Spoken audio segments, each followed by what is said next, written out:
2 a.m. when Maya boarded the last train home. Just her and the hum of the rails. She'd done this 100 times. But tonight, something was wrong. The train kept going. Station after station. Dark. The signs were off. The lights above her flickered. And in the reflection of the black window, she saw it. The last car. A figure.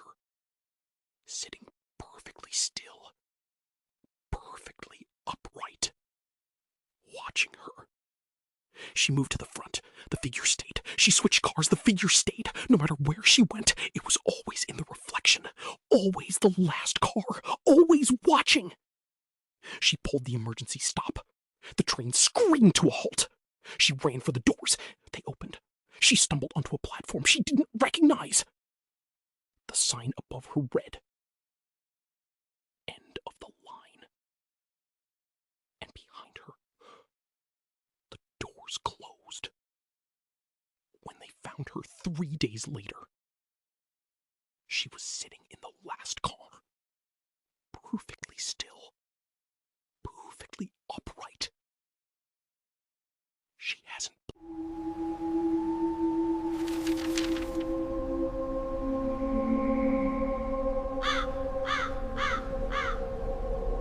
Everyone knows playground swings move on their own when the wind picks up.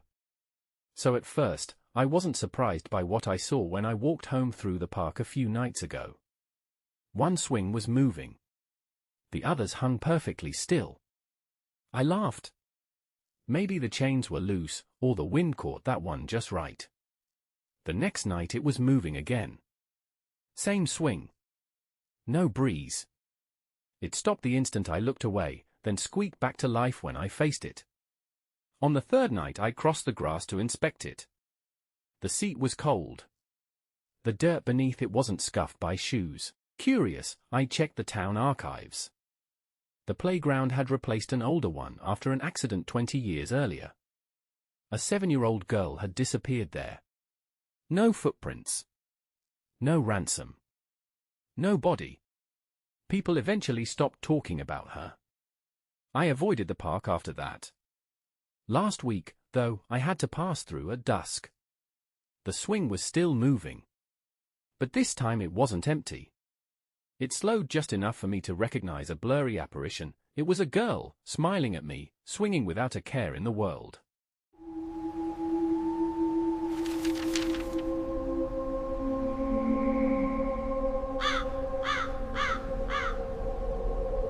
You moved into the apartment on a Tuesday. The super told you the last tenant moved out suddenly, left everything behind. Furniture, clothes, a half-eaten meal on the table. He said the man just stopped answering the door one day. For 2 weeks, everything was fine. Then you started noticing the marks on the wall beside your bed. Tiny scratch lines. Groups of 4 with a slash. Like someone counting days. You counted 47 sets.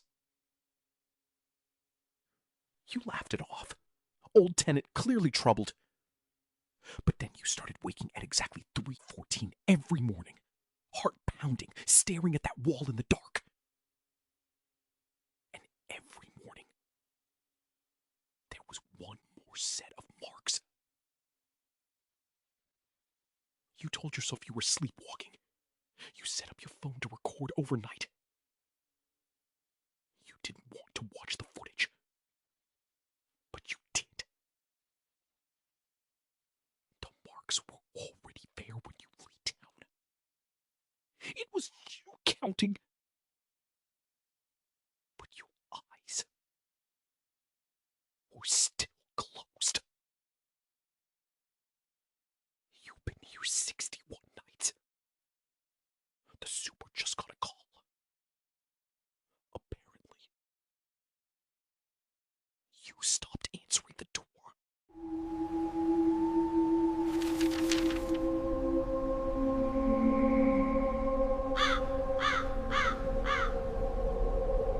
There's There's a rule every IT worker knows but never says out loud. If a device on the network sends a ping and you don't recognize the IP address, you close the ticket. You mark it resolved. You do not look further. I ignored that rule. The address had been pinging our server for 3 weeks, every night at 3:14 a.m. Same timestamp, same packet size. I traced it back to a laptop serial number. Decommissioned 6 years ago. Returned by an employee who never came back to work after his last shift. I pulled the incident report. They found his car in the parking garage. Engine running. Driver's seat empty. His laptop open on the passenger seat. Screen still on. Tonight, out of curiosity, I pinged the address back. It answered immediately. And then my own machine went dark. On my screen, before it died, just 4 words in the terminal. I found you, too.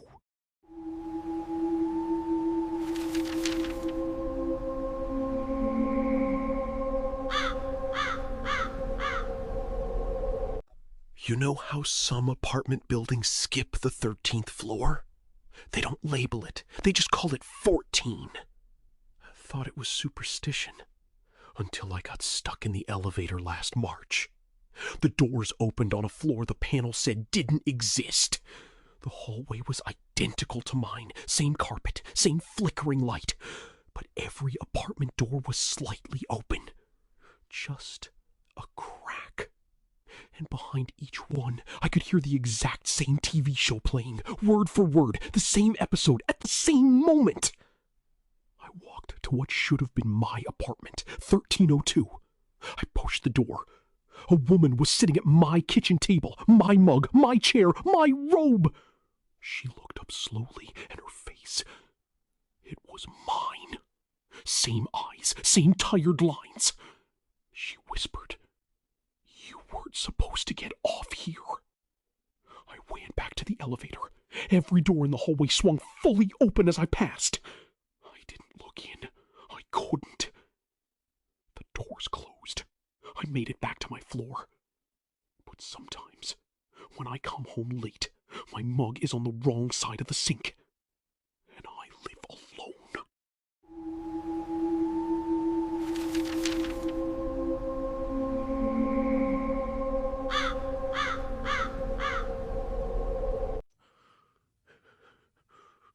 If you ever hear knocking on your window at exactly 12:07 a.m. 3 times, do not open your curtains. That's the rule my grandmother taught me before she died. I forgot about it until last winter, living alone for the first time. 3 knocks. Slow. Deliberate. Right on the glass. 2nd floor. No ladder, no tree nearby. I almost looked. My hand was on the curtain. Then I remembered her voice. Whatever you do, don't let it see your eyes first. I backed away and turned off every light. The knocking continued for exactly 7 minutes, growing angrier, harder, until the glass cracked slightly at the corner.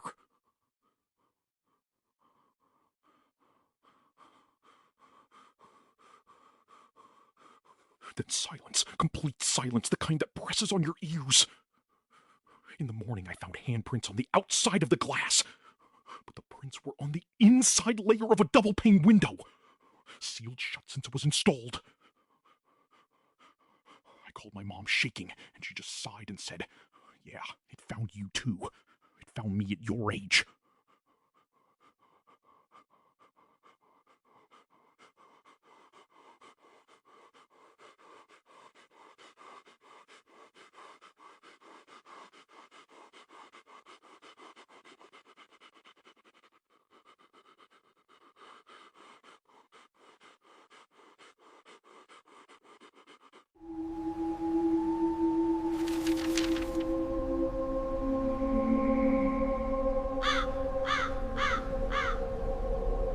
At my high school, there was this janitor everyone called Creepy Carl.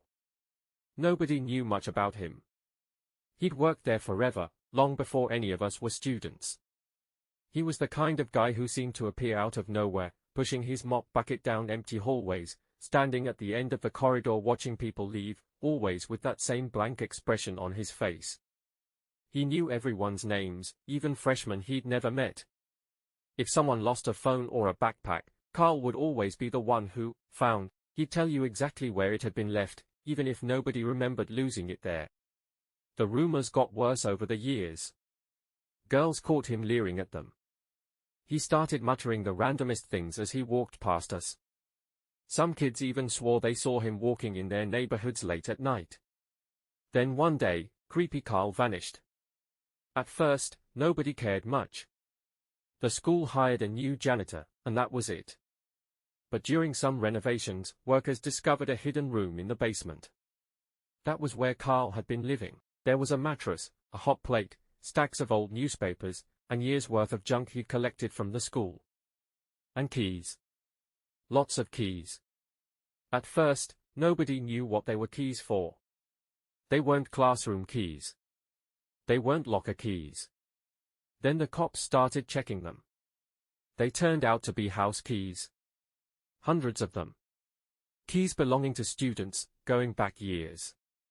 And one of those keys matched the house of a girl who'd disappeared 10 years earlier. Everyone thought she'd run away. Guess we were wrong.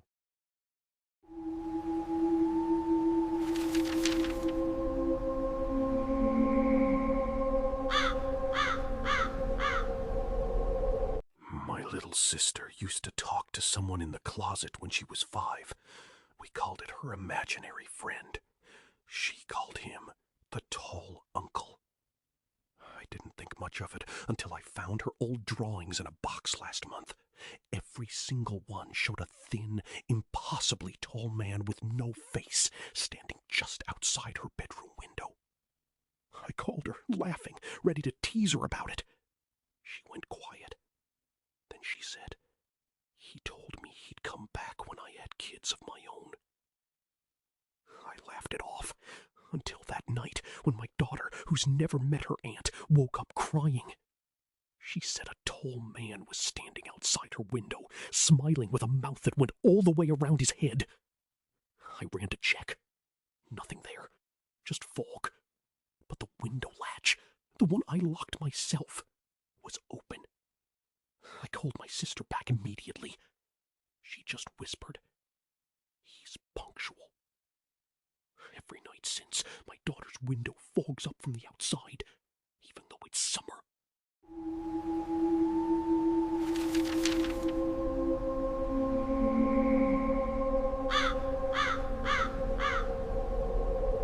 Every small town has a payphone nobody uses anymore. Ours is outside the old gas station on Route 6. Except ours still rings. My friend Casey picked it up on a dare last Halloween. No dial tone, no static. Just breathing. Slow, wet, patient breathing. Then, a voice, sounding exactly like Casey's own voice, whispered, "I'm already inside your house." Casey laughed it off, hung up, and drove home. Every light was on. Every door was unlocked. And the TV was playing a home video none of us had ever seen. Casey, age 7, waving at the camera in an empty room. Casey's mom swore that footage didn't exist. She'd never owned that camera. Casey never touched that payphone again, told everyone to avoid it. But last week, a new kid at school got a call on his cell from an unknown number and swears he heard Casey's voice say the exact same thing. Casey moved away in March. Nobody's heard from Casey since the phone started ringing again.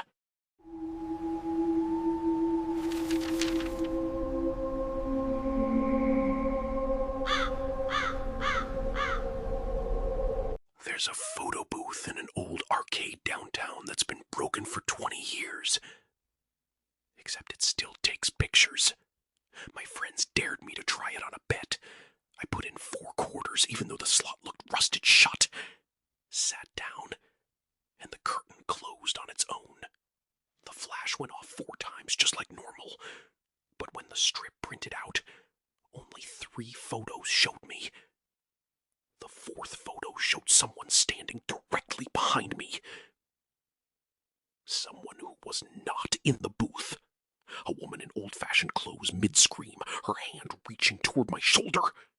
I bolted out of there, strip crumpled in my fist. My friends said no one was ever behind me. They watched the whole time through the curtain gap. I looked up the arcade's history that night. In 1987, a woman was murdered in that exact booth. Her body wasn't found for 3 days. I still have the photo. Every few months I take it out, and she's a little closer to the camera each time.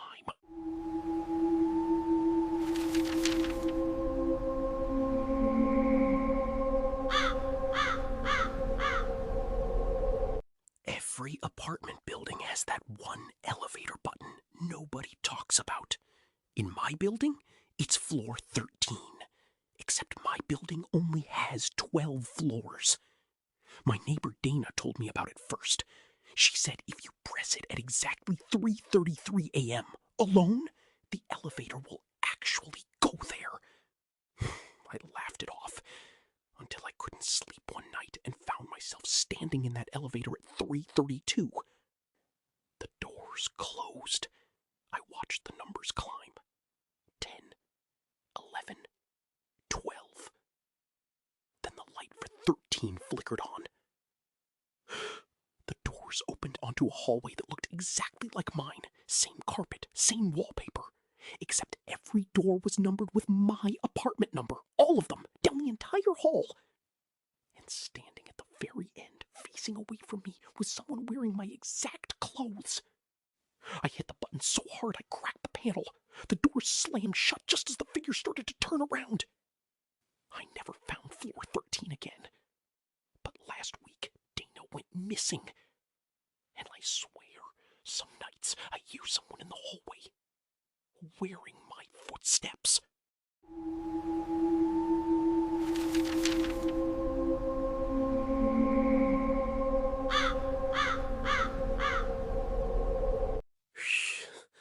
They say if you drive down Miller's Hollow Road after midnight, you'll see her. I didn't believe it, not until last Tuesday. I was driving home from my shift, phone at 2%, when my headlights caught something standing in the middle of the road. A woman. White dress, soaking wet even though it hadn't rained in weeks. I slammed the brakes. She didn't move. Just stood there, staring at my windshield like she'd been waiting for me specifically. Then she smiled. And I realized she had no eyes, just black, hollow sockets, and that smile stretching too wide for her face. I threw the car in reverse and floored it, tires screaming. I checked my mirror once. She was gone. When I got home, shaking, I looked it up. 30 years ago, a bride was killed on that exact stretch of road, walking home from her own wedding rehearsal. They never found her eyes. Last night, I found wet footprints leading from my front door straight to my bed.